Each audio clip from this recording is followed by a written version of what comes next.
Kumusta? Ito'y isang update lamang sa kaso ni si Cadet Zulfarhan Osman na tinorture ng kanyang mga kaklase hanggang mamatay para paaminin tungkol sa nawawalang laptop na naipost ko na kamakailan lang.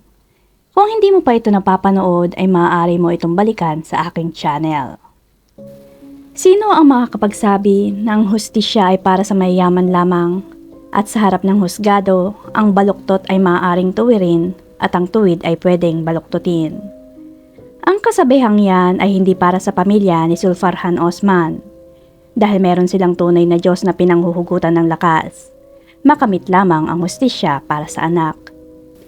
Dahil noong July 23, 2024, pagsapit ng 8:23 ng umaga ay nagsimula ang huling hatol ng hukuman sa mga akusado sa kaso ng pagtutorture na nauwi sa kamatayan ng dating estudyante ng University Pertahanan National Malaysia na si Cadet Officer Zulfarhan Osman. Naplinansya ang buong katawan at pinagpapalupa ng tubo, hanger at iba pa na 7 taon na ang nakakaraan. Ang paghatol ay pinamumunuan ng 3 hukom sa Court of Appeal na sina Justices Muhammad Saini Mazlan, Judge Datuk Asmi Arifin at Judge Hadharia Syed Ismail.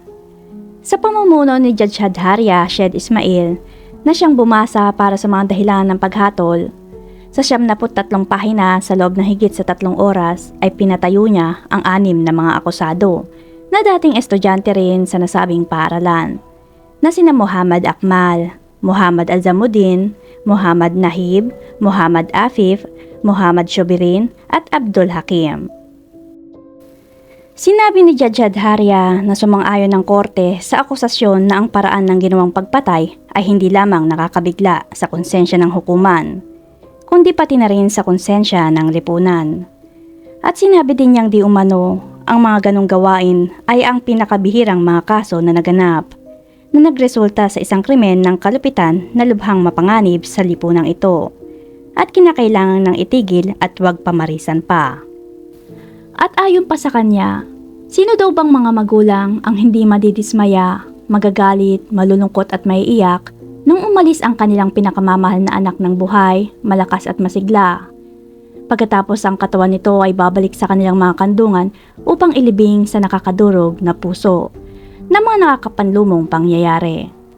Totoong kasabihan na kapag ang mga mata ay mahirap makakita, ang mga balikat ay mabigat na pasanin. Tanging ang Diyos lamang daw ang nakakaalam kung gaano nasaktan at nawasak ang kanilang mga puso at damdamin kapag nakita nila ang kalagayan ng kanilang anak na sinasaktan sa ganung paraan ng 6 na nasasakdal na ito, na parang ang katawan ni Zulfarhan ay walang halaga ni katiting para sa kanilang mga mata. Kaya ginawa nila ang pagpapahirap at paggawa ng krimen tulad nito. Hindi rin daw kinukusinti ng korte ang mga insidenteng tulad noon, at hindi kayang tiisin ng mga magulang na makita ang kanilang pinakamamahal na anak na pinapahirapan sa paraang humantong sa pagkamatay ni Zulfarhan, na tunay na nakakasuklam na pangyayari. Kaya't ang korte ay nagkaisang nagpasya sa kahilingan ng mga magulang ni Zulfarhan na may isang makatuwirang parusa lamang na ipapataw sa mga akusado, na dapat silang bitayin sa ilalim ng pagbibigti hanggang kamatayan. At sa huli nga ay nagpasya na ang korte sa apela ng mga magulang ni Zulfarhan Osman dahil sa mababang parusang ipinataw ng mataas na hukuman ng Kuala Lumpur noong November 2, 2021 na ang lahat ng mga akusado ay sinintensyahan lamang ng 18 taong pagkakakulong. Ito'y inalis at pinalitan ng hatol na bitay hanggang kamatayan. At tinanggihan na ng korte ang pag-apela pa ng mga akusado para sa hatol na ito. At ang 12 na dati ding estudyante ng UPNM na nakasuhan din ng 3 taong pagkakakulong dahil sa pakikisali sa pananakit kay Zulfarhan ay nakasuhan ng korte ng 4 na taon.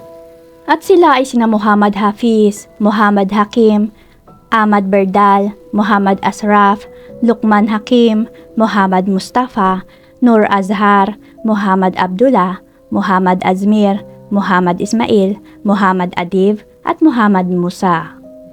Walang makakapaglarawan sa masayang damdamin ng mga magulang ni si Cadet Officer Zulfarhan Osman Zulkarnain.